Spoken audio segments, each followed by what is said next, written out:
Vision also gives you hope, right? Something to look forward to, something to get up in the morning and get out of bed to go do. And a lot of guys have a hard time setting that vision. And so for guys that are like, I've just never been able to set a vision. Okay, tell me what you don't want. And for some reason, they have a really easy time doing that. Yeah, right? For sure. Well, I don't want a sexless marriage. Okay, so you do want sex in your marriage. Okay, let's write that down. How much? When do you want to have sex? Like, is it 5 days? Is it 7 days a week? Is it 1 day a week? Like, what is it for you? No judgment, but what's your vision?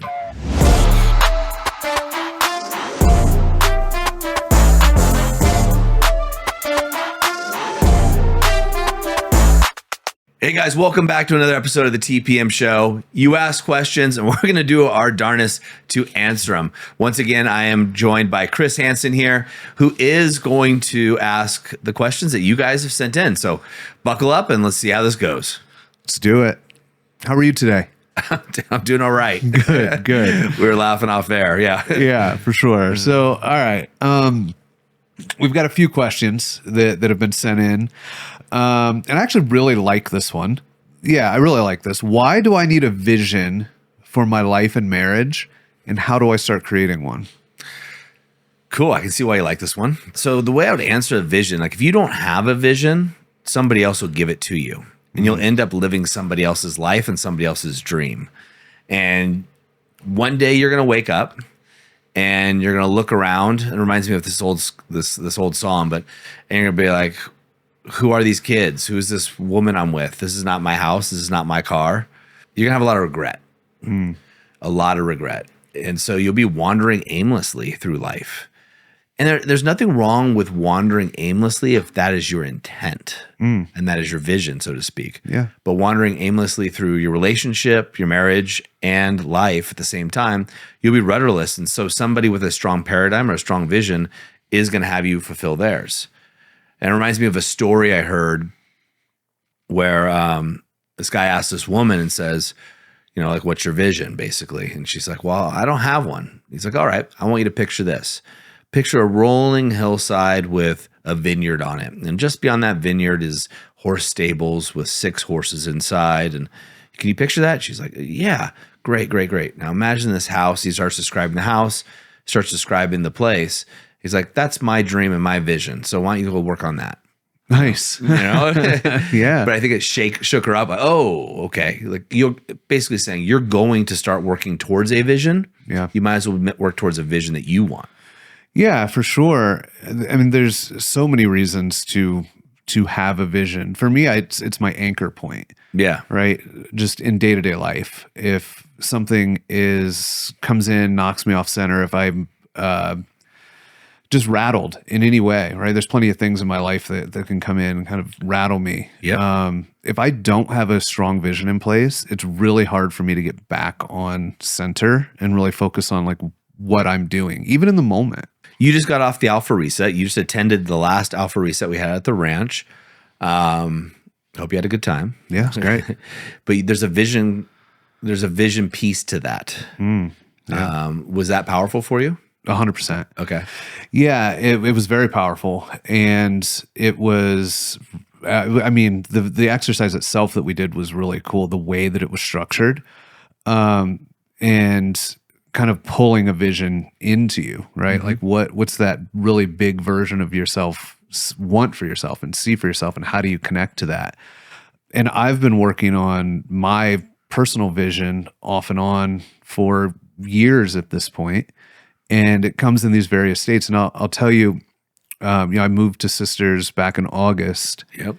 And it was really interesting because as I was working on this vision, really just trying to get an understanding of what I truly want, right? I mean, it can be difficult to even know that question. I got it on paper. I finally got it out of me. I'm like, these are the parameters of what I want for this next part of my life. Yep. We were here 6 months or 6 weeks later. Yeah, it was crazy. Yeah, it was the week before we came out here on vacation. And we got home. Yeah, it was 6 weeks. It was crazy to even think about at this point. So it was just very quickly of like, hey, this is the thing that we want. And everything in our life just lined up to bring it to us and for us to just align to it. Yeah, and the same thing goes with your marriage, right? Is having a vision for what it is that you both want. So I always look at marriage, and I don't remember where I learned this from, but as three entities. I'll use my life. There's me, there's my wife, Erin, and then there's us, the third entity. And so a vision should encompass all three of those things. I'm going to have things I want to do, like this, the work that we're doing here with TPM. Erin's going to have things she likes to do. It just happens to be she does her own coaching through Sweat, Dirt, and Soul. That's her company's name. And then we have our vision for our family and our life as a couple. And I'm very cognizant that our life as a couple is just going to include us. As our kids get older, they're going to venture out into their own world, and we still need to have a vision for the two of us so we stay together. Some guys have a hard time formulating a vision. And think of it, well, before we go into that, think of a vision as a roadmap. Like, here's the destination I want to get to. The GPS coordinates. The GPS coordinates, exactly. This is the destination at this moment in time. So your vision can change at any time. So some guys get stuck because they think they have to etch it in stone, and you can't change it. You told me you wanted to do this, therefore that's all you're doing the rest of your life. You can always change your vision. So give yourself some grace. But it's a destination. Now, how you get there, that's the roadmap part of the vision, goal setting, and things like that come into it, and structure. But if you don't have that vision set up, right, it's very difficult to have a rubric or a map at which to navigate your marriage. So you lose some of that sparkle. Vision also gives you hope, right? Something to look forward to, something to get up in the morning and get out of bed to go do. And a lot of guys have a hard time setting that vision. And so for guys that are like, I've just never been able to set a vision, okay, tell me what you don't want. And for some reason, they have a really easy time doing that. Yeah, right? For sure. Well, I don't want a sexless marriage. Okay, so you do want sex in your marriage. Okay, let's write that down. How much? When do you want to have sex? Like, is it 5 days? Is it 7 days a week? Is it 1 day a week? Like, what is it for you? No judgment, but what's your vision? Yeah. What's your ideal day? I'll also do that exercise where I'll back somebody through, describe your ideal day to me. Then how do we get that? So you have it every day, or at least most. Yeah. But the don'ts is a really good one to get started. So you can really start saying, well, I don't want to be in meetings all day, or whatever else it may be. Yeah. Yeah. It's interesting that you bring up the entities in the marriage, right? Mm-hmm. And having separate visions. So just to backtrack a little bit with our vision for moving here, I actually had a very clear vision for myself. Mm-hmm. that was very aligned. I had very specific goals, and my wife actually struggled a little bit more to really get it out and to get it on paper and just see it, kind of ground it. Hey guys, I just want to share something with you. I'm sure we can both agree that in order to fix something, you need to know what's broken. And not only need to know what's broken, but a step-by-step methodology on how you can fix it. That's the easiest way to do it, right? Otherwise, you're going to be toiling with things. That's why I created a free training, a training that not only shows you how you got to where you are, where your relationship is missing that love, respect, admiration, and even intimacy that it used to have, to how you get it back. How do you retain that where your wife's looking at you the same way she used to look at you when she said, I do? I don't know about you, but for me, when my wife looks at me like I'm her man, that I feel like I can conquer the world. And I want that for you. Simply go over to thepowerfulman.com/scales. That's thepowerfulman.com/scales. And I have a free video training for you. You can just click play and see if this resonates for you. Now back to the podcast. And that was the exercise that led us here. We sat down together. And I brought my vision. I said, this is how I wrote this. This is what it looks like for me. Take a look at this. Tell me how does this feel to you? Yeah. And she was able to sit down and scope out and write everything. I mean, down to like the house, the neighborhood. Like, it was pretty creepy, really, once we got here. That's awesome, man. Yeah. Erin and I have done something similar where she just doesn't have as solid of a vision as I have in that moment in time. And so what I'll do with her is I'll start dreaming with her, playing. I call it playing in the sandbox. So I'll start dreaming with her like, okay, that's great. I understand you don't know sure what you want to do, but man, if you could travel, if we could go anywhere right now, first class, where would you want to go? What's the first thing comes to your mind? And And then she starts getting excited. And then we start painting this vision. And I take travel and I start saying, well, what kind of lifestyle would we have? What would we be doing together? And both of us want to help people. We want to change the world through helping people achieve their dreams and their goals. And that's the work I've chosen to do and the work she's chosen to do. And so she's like, well, what if we could do it together? Oh, cool. Is it separately and we're in the same place? Is it together? And I get curious and it starts painting the vision. What do we want our love life to look like? What do we, want it to be? Well, when you walk in the door from work, I want us both just to run to each other. Even if the kids run to you first, I want you to come to me first. And imagine if we're so in love and still asking questions of each other. She starts to get excited. She's painting a picture or a vision, if you will, of what she's looking for in the future for us as a couple. Now, for me, in business and strategy, I'm looking at this like, okay, she's giving me the roadmap to make her happy, right? Every guy wants to make their woman happy. So, and that's not our job, but it's something we desire to do. So she's actually literally giving me like, here's the roadmap, that's what and we're having fun with it. Yeah. And it's not as much an exercise as a fun discussion. And then I can start weaving my things into it until it becomes a shared vision, right? I still have my own things that I'm going to do. She still has her own things that she's going to do, but we have this aligned vision of what we want to be like as a couple. Yeah. Well, it then does become that anchor point, right? That you guys can always go back to and discuss and, and just, it becomes a part of your relationship that like really brings you together. Yeah. I like that idea of anchor point because, maybe if there's resentment in the relationship or, someone feels slighted or something else, you can bring it back to the vision of going, hey, totally understand. Right now we're both upset at each other, but let's go back to what we want as a couple. How do we get back there? Yeah. And then you can work collaboratively at getting back to that point. Yeah, and just having the agreement that, hey, we've agreed that we know we both want the same thing. Kind of depersonalizes stuff. It a lot does too, where it's like, hey, we know we want this. There's something else coming in that's kind of derailing us from this. Like, what can we do to really get back to where we know we want to be and where we're headed? Yeah. And it makes you guys teammates, not enemies. Yeah, absolutely. And it gets to be fun, right? It doesn't have to be a lot of pressure. It can truly just be fun. Yeah, it should be fun. Yeah. Good question. Cool. So let's see.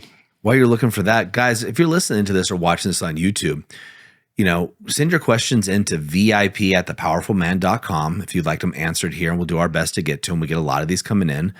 And also, you can go to our free Facebook group. We have a free group where we have advisors in there and others to help you out. So go over to that Facebook group. It's the Powerful Man Facebook group. And then also, gentlemen, for those of you guys that are in the movement actively and in our new app, we do have our own app now. Ask your questions there and make sure you just tag it podcast, and we'll do our best to get to those too. Yeah, absolutely. This one's fun. I like to speak about this one. Why are cold showers or cold plunges a big deal in TPM, and how do they help me as a man? Okay. They're a big deal for a couple reasons. One is overcoming challenges makes you respect yourself more, right? Doing what you say you're going to do makes yourself respect you more. I love cold plunges, hate cold showers. Interesting. Personally, I actually enjoy a cold plunge or a cold dip. Do not like cold showers at all. Now, so if I get in the shower and I say I'm going to do a cold shower, I respect myself more when I turn that cold water on and keep it on for a desired whatever time I said I was, and then I turn it when that pain and that horribleness leaves. Turn it on to hot or get out. I feel better about myself because I can trust myself more. I honored my integrity and my word. So there's a level of that goes to it. And there's a level of challenging yourself. We did a previous episode with Coach Chris Andreessen, and he was talking about the challenging yourself as a man is a very important thing, and women find that attractive too. Yeah. Then we have all the physiological effects to it, right? One is it's mood boosting. Cold water flushes your blood closer to your organs and inside of you, right? So you do have some toxic release from your body, not release from your body, but you're flushing toxins. Like we flush toxins through our blood. And so that's why athletes do contrast showers or contrast baths, hot, cold, because you flush the blood in, out from the skin, right? Or epidermis. And, like I'll do sauna. I have a cold plunge right next to my sauna. So sauna for 20 minutes, cold plunge for 4, sauna, cold plunge. Nice. And so there's a ton of anti-inflammatory benefits. I'm not the person, I don't remember them all. Go to Huberman's podcast or ChatGPT and you can figure them out. But the reason it's so prominent in TPM is because there's tons of physiological benefits.